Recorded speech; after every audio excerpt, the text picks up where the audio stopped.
That introduction makes me sound very wonky, but I'm not. And anybody who gets the e-newsletter knows I'm not wonky. Generally, I'm going on in that thing about the feral cats in my backyard and, my trips to work on the ferry. I think what I want to talk to you about today, and I really feel very privileged to be here because I just feel honored that you're willing to listen to me for a half an hour. And I'm going to try to keep it to a half an hour so that you guys can ask a lot of questions. But the topic that I have for today is really, nonprofits in the age of Obama.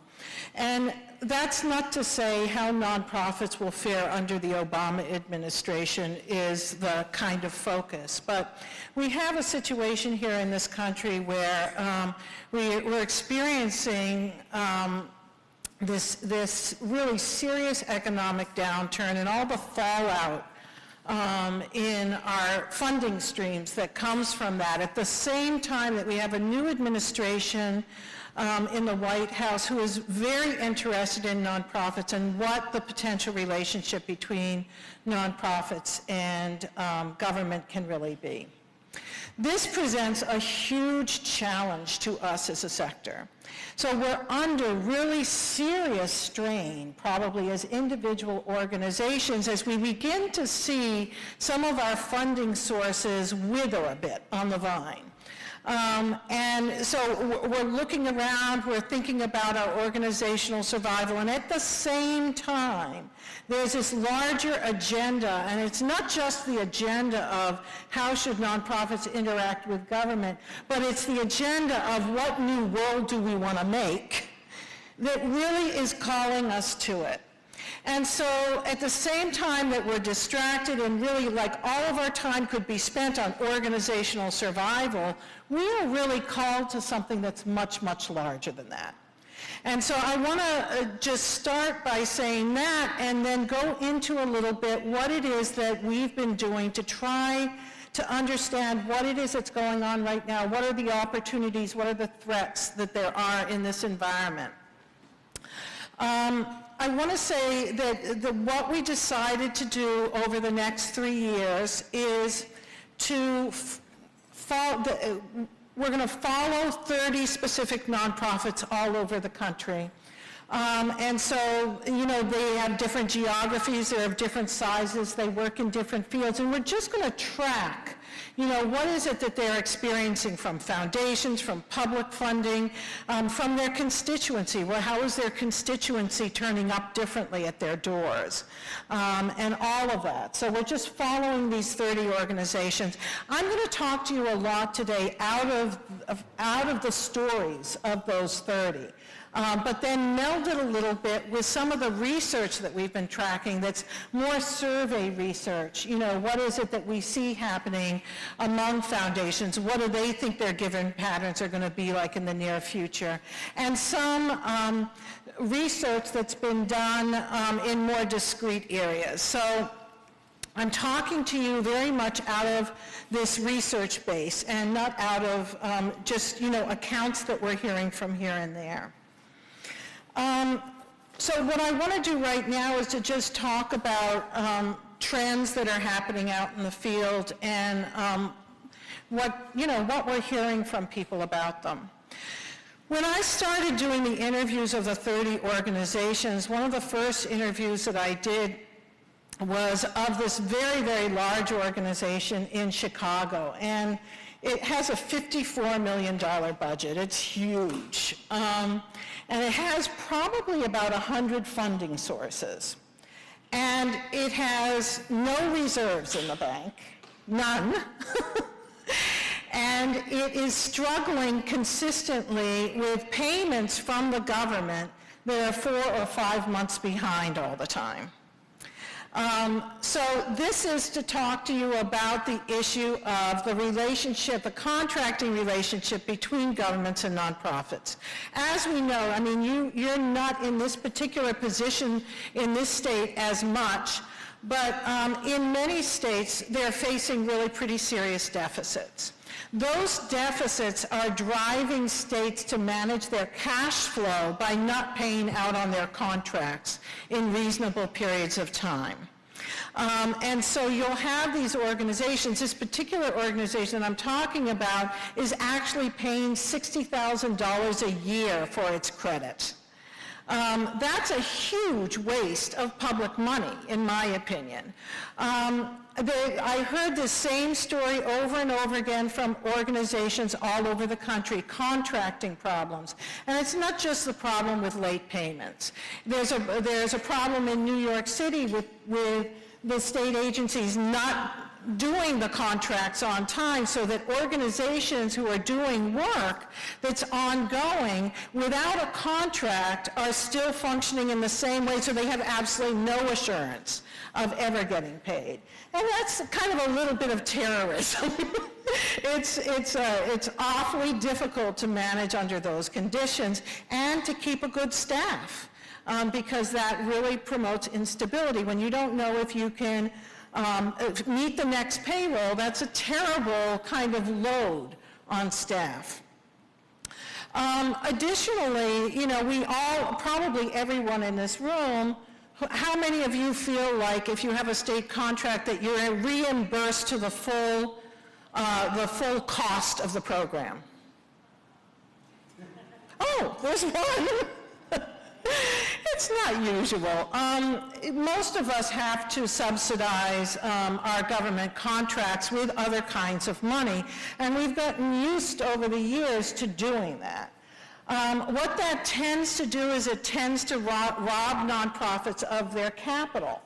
And so nonprofits end up with very little liquidity and little profitability, so your ability to reinvest in your program is pretty minimal even in good times.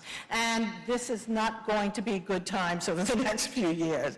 And so the organizations are kind of wandered into this period having deferred maintenance because they didn't have the money for it, running a deficit for a few years, not having built up reserves, are going to have to respond extremely quickly. And in some cases, they already have. I mean, we are hearing stories now of organizations closing in particular fields, actually. And other kinds of fallout, a lot of layoffs, a lot of staff furloughs trying to manage over a tough period. And again, that plays havoc on your ability to retain good staff, and also is extraordinarily stressful for people who are in leadership positions. All right, so I think that what we're experiencing right now, unfortunately, and I don't have to go into detail. I mean, we know that contributions from foundations are down. Their asset bases are down by 40 and 50% in some cases. Even very, very large organizations like the Ford Foundation, their asset base is nearly halved. We know that corporations are not coming in as easily to sponsor events. We know that state budgets are a little tight in most cases, and we're beginning to see that begin to filter down into the way the nonprofit sector operates. In my home state, Massachusetts, there was a decision made just to get rid of a whole bunch of community-based mental health programs. Well, I don't even want to think about some of this stuff, what we're going to really be seeing as a result of it. So we know that stuff, and you know it, you've heard it all, but we're not at the bottom. And what we're seeing right now is we're seeing this kind of influx of stimulus money that's alleviating things a little bit. And even if you don't get stimulus money, someone beside you is getting it, which means that the other funding sources around you might be more willing to give to you than to the people who have the stimulus money, so that there's but a certain amount of money around. This year we have stimulus money in the mix. Next year, we may not have much left of that, and the foundations are actually expecting to give less next year than they're going to give this year. And that has to do with the way they figure their giving. So that you know, there's a lot of kind of places where you're not actually going to see any increases and may even see additional decreases. States are going to also be more stretched. The other thing that's going on, and I don't know, you guys may be able to tell me if this is going on in your situations, is that the thing that doesn't get tracked when we track this kind of financial material is, what about the people who pay for their own services at nonprofits? And how many of you have people who pay for their own services in some part of your work? You know, health centers, that's certainly the case. In daycare centers, there will be a certain number of people who pay full freight and some people who are partially subsidized. Senior care, that's very often the case. So that there's, you know, for a lot of organizations, arts organizations, you know, you have a huge amount of the budget generally that's audience-based, you know, that depends on the number of tickets that are bought. I believe that self-pay category is really taking a hit right now. I just started being able to pick up that daycare centers apparently seem to be going under at unprecedented rates at this point. And so I checked around a little bit to try to find out if that was indeed true and why it was true. And I got the same answer in a number of places, which is that the enrollment is declining, and the enrollment is declining among people who pay full freight or a lot of the freight for their children. Where are those children going? They're going back home. They're going to be attended to by family members, or they're going home to houses by themselves, and you know, they'll be latchkey kids. Senior centers have told me that they see elders putting off doing some things that really would be preventive care because they're, you know, nervous about the money, the costs of that. So that we have a whole lot of things, I think, happening among the populations that we serve that, as one senior center director told me, will cause more acuity at the moment the person does come in. So it's actually going to cost more putting things off, but the fact of the matter is that for a family that's stretched and wondering if it can, you know, afford to buy groceries and cover the rent, the cost of daycare may be, you know, just that one bit too much. So I think that that whole area of self-pay is also in some, you know, in some danger. Now, so I've depressed you all like crazy. I can see you. I see the single tear.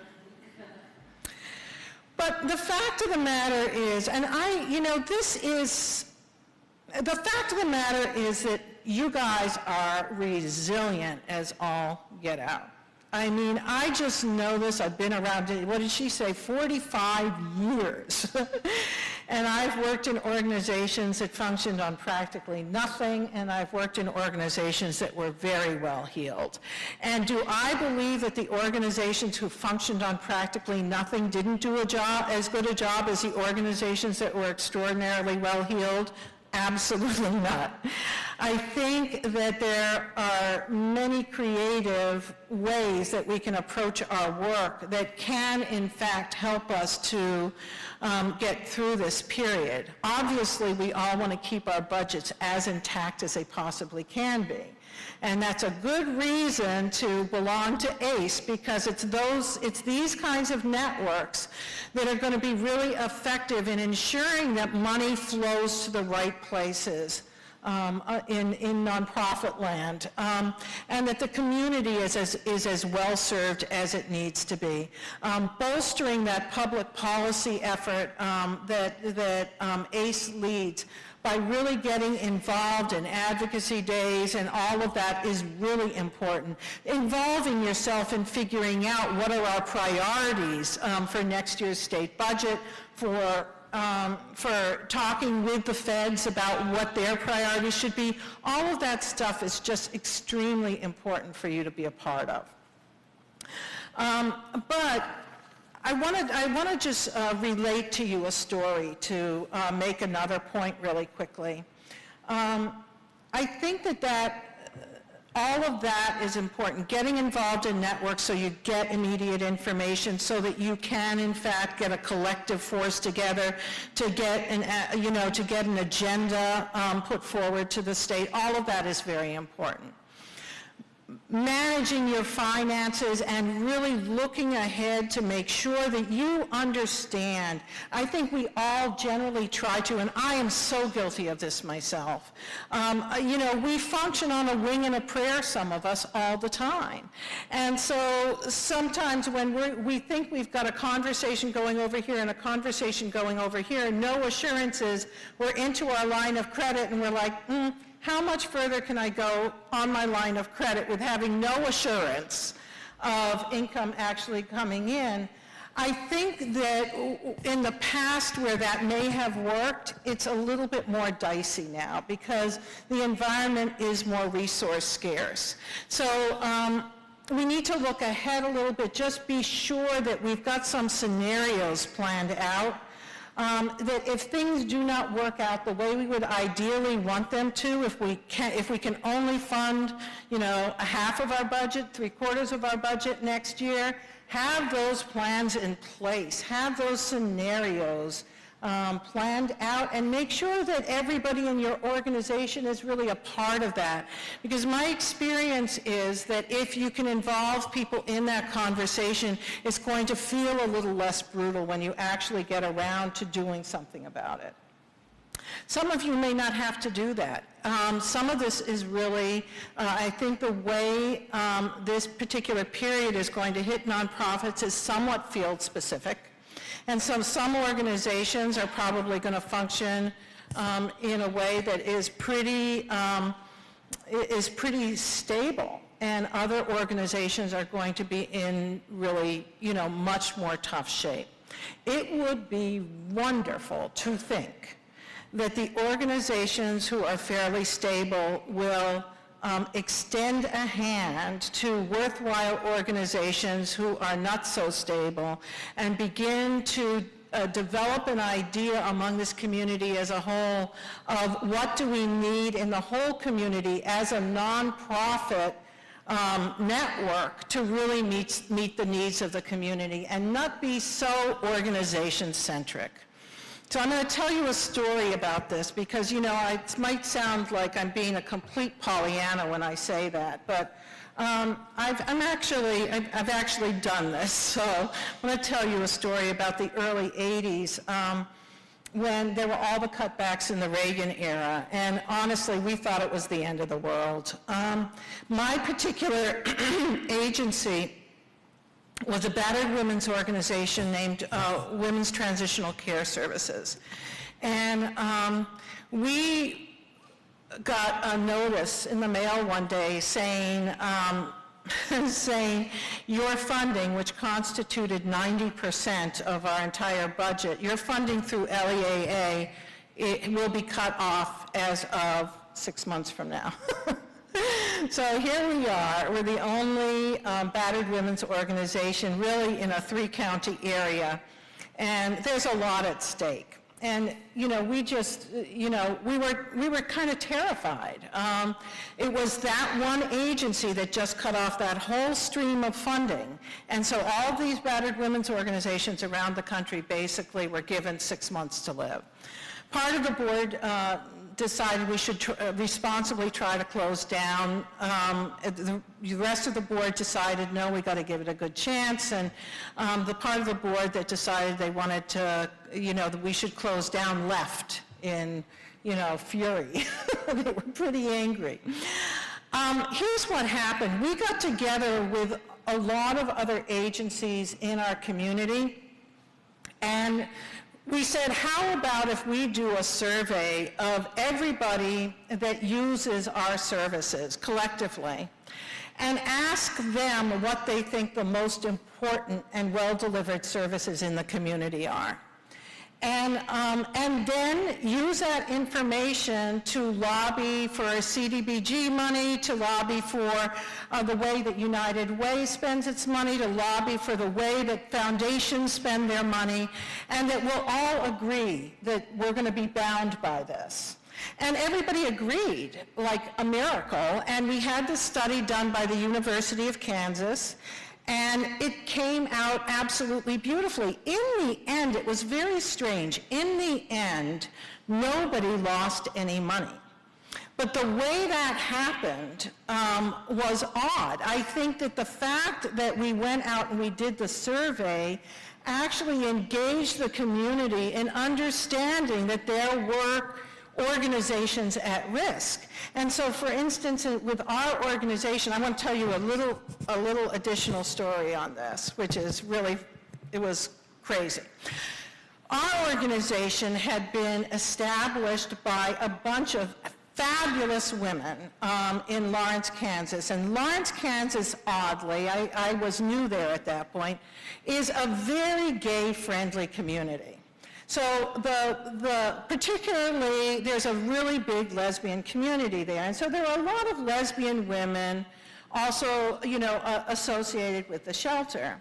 At the same time we received this notice saying you've got 6 months to live, we ended up on the front page of the paper because there was a pro-family forum, pro-family group outside of town who was accusing the shelter of being a recruitment area for these poor, vulnerable women into lesbianism. And so it was a mess.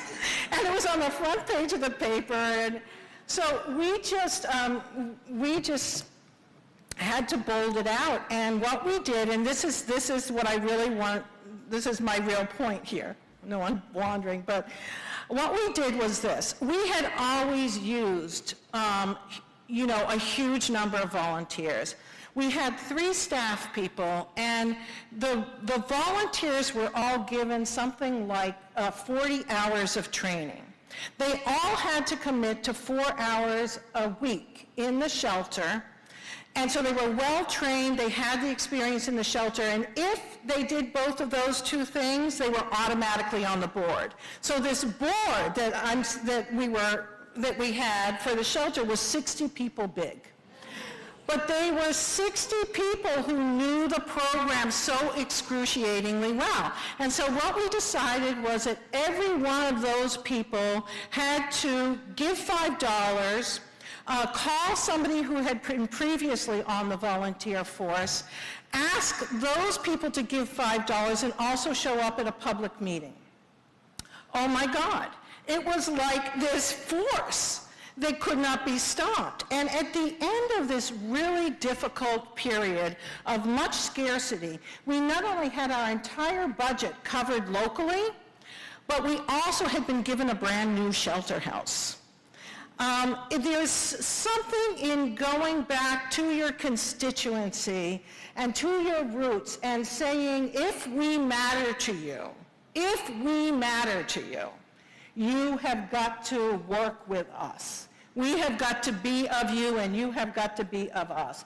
I think that in this striving to become more and more of a professional sector, we've lost our ability to see as resources the people who are at our doors every single day, and they are enormously resourceful. So my 2 recommendations out of this talk really are that, number 1, you really stay very close to ACE. ACE is going to be giving you information about what are those federal trends, what's going on at in the state, what kinds of resources can you access, and you should be also feeding them information because that's part of the deal. And then secondly, really pay attention to your constituency, because if you do have to reduce staff, which many organizations are having to do right now, re-envision how to use local volunteers and constituents as a part of your organizational mode of being. I think that we've been too much ignoring that recently. So let me just see if I missed anything. The only other thing that I would say is, you know, I want to just send a message, if it ever will go anywhere. Are there any funders in the room? Great. Oh, all by himself.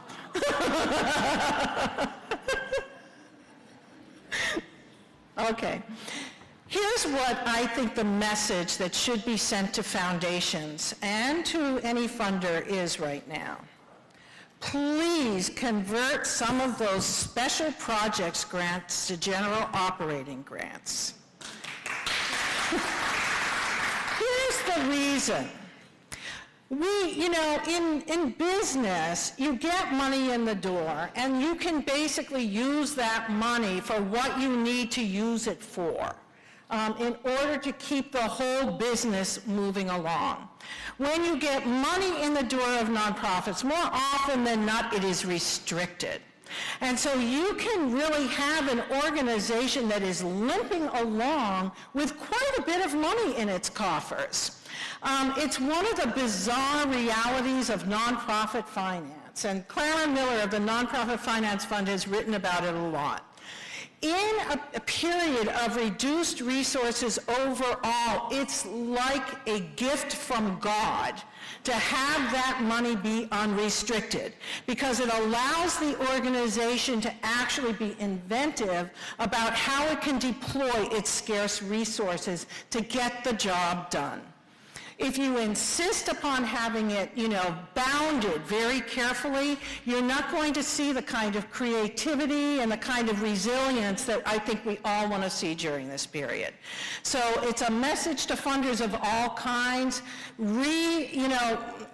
Recast those, not even just the new grants, but go back and tell people, on those special projects grants I gave you, guess what? They're general operating. We've converted them.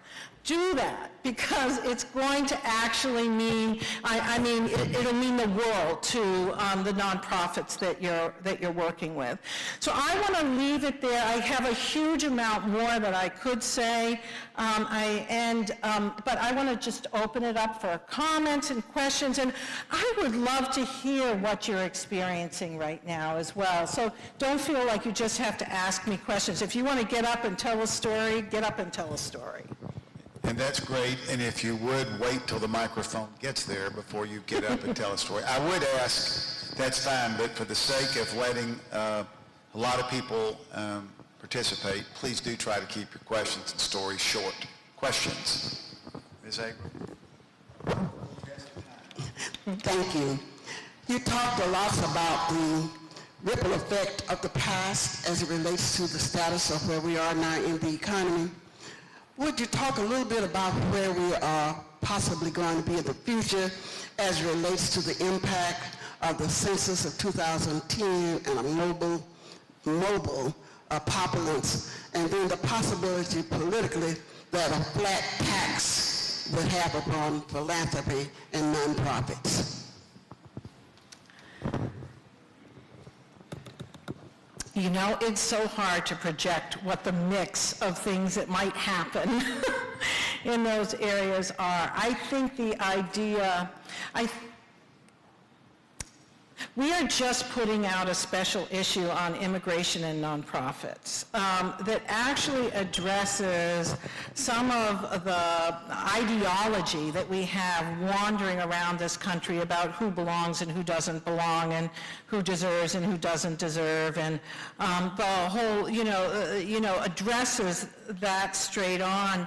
But I think that my experience of nonprofits in this is actually, it's changed over the years. Having been around a long time, I've seen things like in communities in Boston that used to be primarily African American, now they're Caribbean. They're they're a mix of Vietnamese and Irish immigrants, and so communities are changing really quickly, and services absolutely have to change with them. Where I used to notice that people would get really stuck in identity issues, I feel that loosening up a bit, and I don't know whether you felt that as well, but I do feel like this is going to be a really intense issue for the nonprofit sector in the next little bit. I think we should be more involved in that dialogue, in that debate. So, I don't know. I think it's going to be. I think it's going to be interesting. There's so many pieces to that question that you just asked. It's just it's hard to address it all.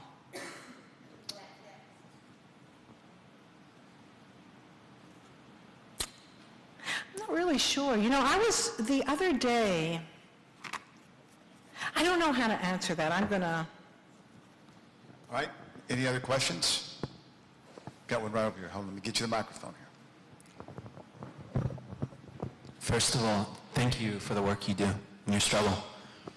I detected a very heavy emphasis on a lack of money as the problem facing not-for-profits. I want to go a bit deeper. What is the sickness, the disease, which in your opinion most imperils the vitality of our country? How do we get at the sickness, and how do we heal it?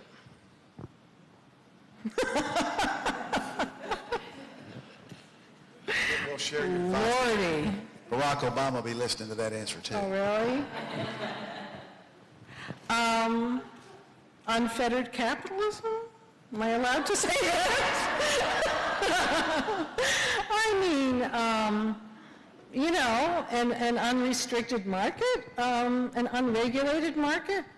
I mean, I think that we have a serious problem. Any democracy has a serious problem when the economy becomes haves and have-nots, and becomes more polarized. And so, when you say things like this, of course, you get accused of fomenting class war. But I'm actually willing to be accused of that at this point, so.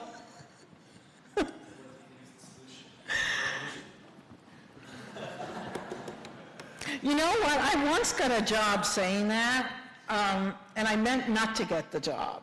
And so when they asked me, what do you think is the solution? And I said, revolution. And they called me like an hour later and said, you got the job. And it was a Y. It was a YWCA. I mean, go figure.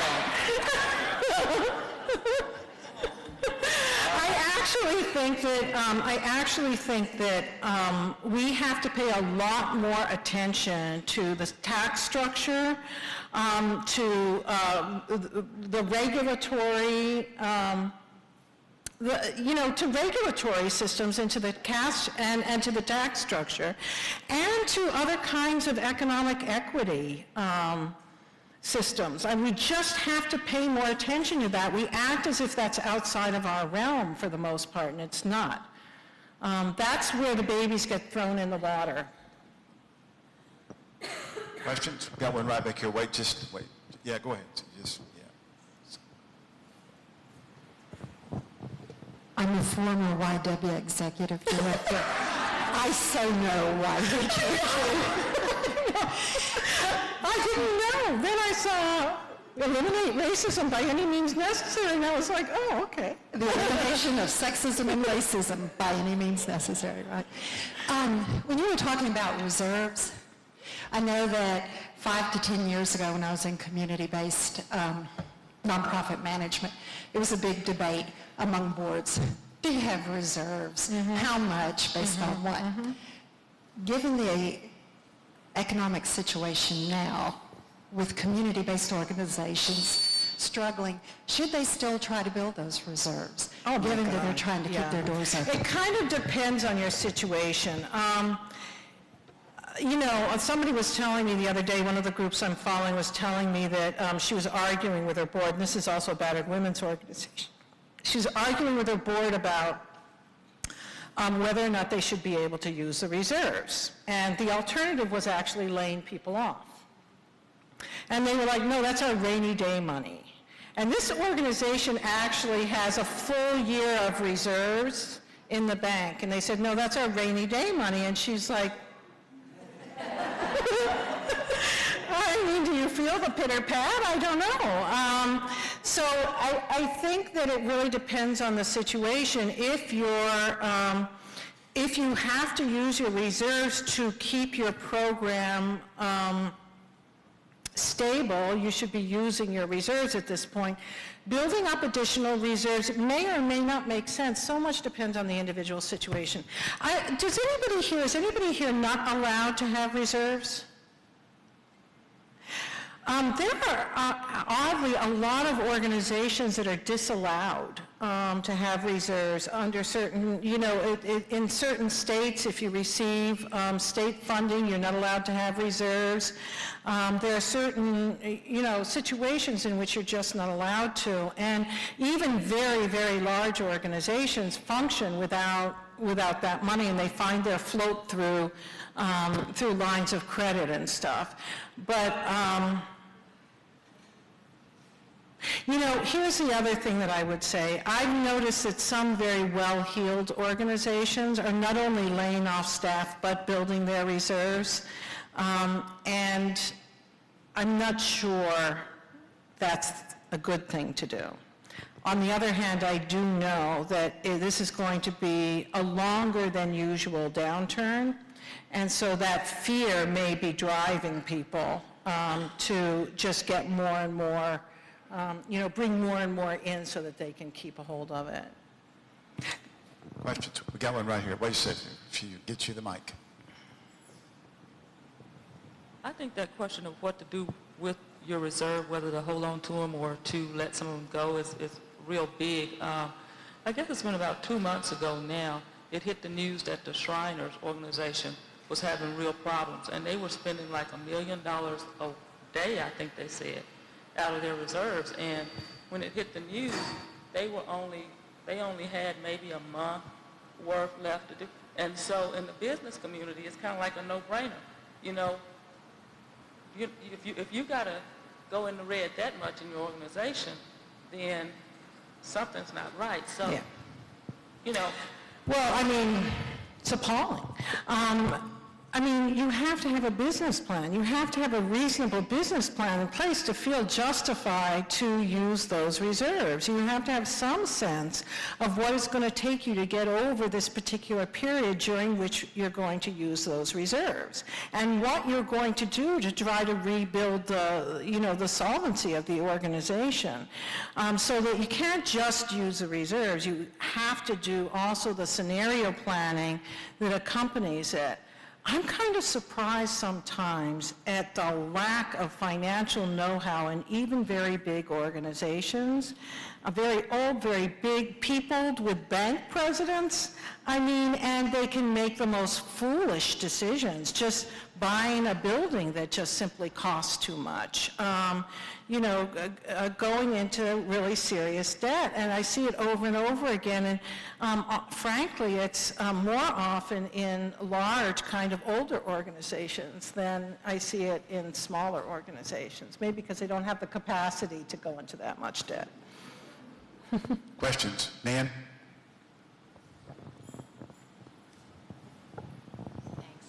You may have just answered this, actually, but for young people in the field in particular who are headed for leadership, what are the skills or skill sets that you would encourage them in this moment to focus on developing?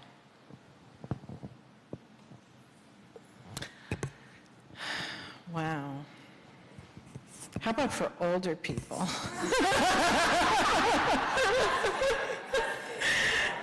Oh, my. I think, let me start with older people. I struggle with these things myself. I was saying yesterday, there's this cartoon in the New Yorker magazine a couple weeks ago where this guy is sitting in the chair looking blankly at the wall saying, I'm just sitting here waiting for Facebook to go away. That's essentially me. And, and I run a publication, not good in these times. I think for older people, the skill sets that we have to learn and learn quickly is how to really use technology to gather our supporters around us and make them feel a part of our community. You cannot just do that through technology, but technology extends our reach and our time to such a huge extent, and that's hugely valuable. So really, figuring out, how do I use technology to make a more robust program to keep in closer contact with the people that love us? I think that those are very important skills for older people. Go ahead. Oh, were you just doing a question? Oh, sorry. Okay, so here's for younger people. Here's another one for older people. Here's what I know is happening right now, and then I'll get to the younger, is that because of what's going on out there and because a lot of organizations are in kind of a little bit of trouble, what's happening is that older people who plan to leave their organizations are staying longer because they're too scared to leave them. They've got the set of relationships that really need to be handled carefully. They might have to call in some long-standing chits. I mean, they know how one thing kind of connects to another. The leg bone connects to the hip bone, et cetera. They know that stuff. And so handing an organization over during such a tense time is really difficult. What that means is that older person who was desperately longing, besides which their pension fund may be gone, the person who was really hoping to wind down and is maybe a little tired is hanging on, all right? Here's what I think it gives us the opportunity to do. I think it gives us the opportunity to bring younger people into the relationships that we have. And that should have been going on this whole time. Everybody should have a younger person with them at all times. Every older person in this work needs a younger person with them at all times when they go to the foundation, when they go to talk to a government official. You should be introducing people and getting ready and talking to the younger person about how the relationship really works. What you need to do to get this one to do that one, to get this one to do that one. Because that's, our whole thing is like this legislative kind of leadership that we employ all the time. That takes on-the-job skills, and you have to help train younger people to kind of figure out their way around. The thing about us who came in, anyone who's like 40 and above who came in, is that when we came in, it was not such a complex field. You didn't have to know as much. There was a little bit more latitude. The rigors of running a nonprofit at this point, sometimes even a small nonprofit, because of all the reporting requirements from foundations, from funders, from the IRS, et cetera, all of that stuff is much more intense than it was. It's really impingent on us as older leaders to make sure that we really impart the kind of, how things really work to young people, and the only way you can do that is to keep them with you when you're doing important things. I will literally not talk to a funder, if I can help it, without a staff person right next to me. I won't do it, because you then lose a lot of that, the kind of the combination of the emotional and the mental intelligence that you need to deal with that particular situation. So that's what I would say. I would say that skill set is a legislative skill set to a large extent, as well as a kind of a fact-based, and it's very much an on-the-job acquired skill set. Great.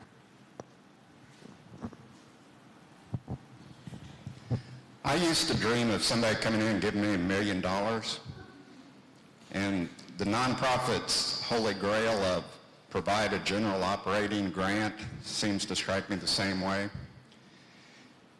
In your analogy of a business gets the money and gets to spend it, I've never seen anybody walk into business and say, here's $100, cover your overhead, please stay in operation. The customer buys something of value, and I contend or suggest the nonprofits focus on providing value. And the community recognizes that, and there are other funders in the room than the one guy who raised his hand. Brave guy. He's a brave funder. But I do think they're looking for value to be provided, and they will keep that in operation if they think it's there. There's a woman named Clara Miller. Do you know her work? And she makes this point all the time. She says, you wouldn't walk into a motel and say to them, I'm going to give you this money for an overnight stay, but I want it only used for the purchase of new linens. It doesn't work that way. That's part of what the organization needs to do to be functional. But, there's something infantilizing about the fixation on project-based funding. Questions? Got one right. Connie? I'm interested in the number of nonprofits in your survey, 30, and its relationship perhaps to the Dow. And the Dow, of course, is a barometer. And I'm wondering if you're going to keep up with these 30 on and on and on and provide information about them as a barometer for nonprofits. Yes, that's exactly what we're going to do. We're going to follow them for 3 years. And so we've just begun, we've just gotten kind of the first installment on their stories, but we will follow them all along. Some of them are not going to make it the 3 years. There's 2 of them that I don't think will still be in existence. But yeah, we're going to follow them. And I do think, it's a good sensing mechanism is what I'm finding, but then we have to go out and look for other research. So when I started hearing this stuff about what was going on in daycare centers, from the 3 organizations I heard it, I can't say then that's a trend. So I had to go out and look for, is there some additional research that I can hang my hat on here, and there was, but it was buried. And one of the interesting things about the daycare community is that it's so diverse. There's no one central body at the federal level who speaks for daycare. There's for-profits in there, there's very large providers, there's tiny little home-based providers, and so trying to make sense of the whole kit and caboodle of it is pretty difficult. But I did finally find one organization who had been tracking it. And he said, from our database, this is the most serious problem that we're facing right now. Yes. Wait for the microphone, please. Oh, sorry. Of the 30, is there one from Arkansas? Not yet. There's room. But we have one from Tennessee. We have a couple of spaces left. So, hey. I actually talked to Hunter about this not long ago, so. Any other questions? Got one right here. Ruth, let's don't call it reserves, let's call it endowment. It's okay to have endowments, even for general operations. Is it not? What I'm saying, there's endowments and then there's reserves. Reserves tends to be fluid. Endowments tend to be, you tend to only be able to use the interest unless it's allowed by the board to do something different. Absolutely, but they can be, they can spin off income for general operations. Yeah, I think one of the things that's happened to people, unfortunately, is I talked to this little, it's not little actually, they say they're the biggest YW in the country. I think that's questionable, in El Paso, Texas, and very old organization, and they have very little fluidity in their operating money. And what a few years ago, they sold a piece of property for over $5 million, and they put it right into their foundation where they can't use the principal, and they have a separate board, and the board's pretty protective of the corpus. And they already had $3 million in there. What's happened is that they have all this deferred maintenance that they haven't done. They've got all these deficits that they're running, and they're not able to really use enough of the money to make a difference in that, but also the corpus has half the size of what it was. And so they lost the money, they didn't actually use it. So I think that some people with endowments are like, damn, why did I put that in there right then? But, I think it's, there's nothing wrong with looking for stability. There is one thing that I want to say about it, that organizations who are very well heeled, when you look at organizations that have a lot of excess money in their coffers, it doesn't correlate to better delivery of services, oddly. It correlates to higher salaries. And so just as you're building those reserves, just be cautious that you don't see that building of reserves as being an indicator of excellence, because it's not. It's still important to, really put excellence of services first, keep a kind of a clear eye about levels of salary, because that's a hot button right now. Ruth, you also touched briefly, I think, in one of your comments about some collaboration. In the not-for-profit world, we are inclined not to like the for-profit terminology of mergers and acquisitions. Let's talk a little bit more about the importance in today's economy of not-for-profits of like kind being more collaborative, more cooperative, even collapsing into one from three who are doing a very similar thing in the same community. All right, so this is a charged and complicated question. Here's what, I've actually written a lot about this and did a lot of study on it. So I think collaboration is absolutely essential to do your best work. You cannot do good work in the nonprofit sector without being collaborative, because usually the person that we're touching is being touched by 5 or 6 other organizations at the same time. And if we're most interested in the outcomes, we have to be interested in the other people, the other organizations that are touching the individuals that we touch. Mergers and acquisitions, everybody goes to that very quickly in these kinds of times. The problem with going to that as a solution for seeming to have too many nonprofits that are eating at too few resources is that it costs money generally to merge organizations, and it can be a fairly long process. Not because generally of the staff, but more often because of the boards. Boards tend to really protect jealously their own turf and really not necessarily want to get into those conversations when they feel threatened. I think that most good executive directors should constantly be looking around for who would constitute their best possible merger partner. I mean, I do it all the time at the magazine.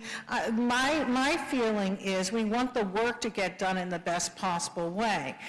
I don't necessarily want my organization to, the idea of putting organizational sustainability above all else, it makes no sense to me. I want the work to have sustainability and to get better over time. I'm going to be looking all around for the options that would allow that to happen, including the possibilities of maybe, as you said, collapsing into another organization. I don't know what your laws are here in terms of dissolving organizations, but the truth of the matter is when 2 nonprofits merge, very often what it really is an acquisition. One nonprofit has gotten so weak that the other one just absorbs it. And I think, as that begins to happen, which it can't not, those conversations will probably be truncated a little bit as opposed to merger conversations that generally take a little bit longer between two fairly strong organizations. They're expensive. But so is dissolution, sometimes expensive. Ruth, you said a few minutes ago that when you went to important meetings or talked with donors or funders, that you surrounded yourself with young people. I tend to agree with that theory. I think that is a good management practice. What skills do you look for in the young people that you surround yourself with? Because I think it's important for people to know, particularly for me to know as dean of a school, what kind of skills people look for, because I think young people being at the table is the way we train people for the future. Oh my God, what do I look for? I look for, okay, if you take someone to funder meetings with you, they better have a good sense of humor.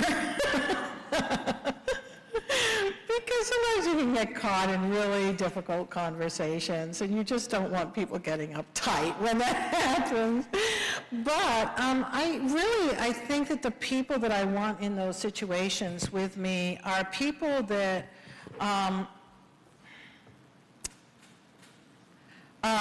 very kind of social, inventive, attentive to detail, understanding that social relationships take time to develop and nurture, understand how to do that nurturing, and really can keep their eyes on the balls, but not be tiresome about it. So if you go someplace and you've really got an agenda there, and you can see that that agenda is not going to move forward today, do you leave the room in a huff? Do you, what is it that you do? And so it's those social skills and a real kind of mental acuity and a sense of studiousness that I look for in the people that I want to take with me. Because I want people to be studying their situations all the time. When we come out of that meeting, I want them to say, why do you think this happened or that happened? At some point, I stop being the contact person. That's the other thing.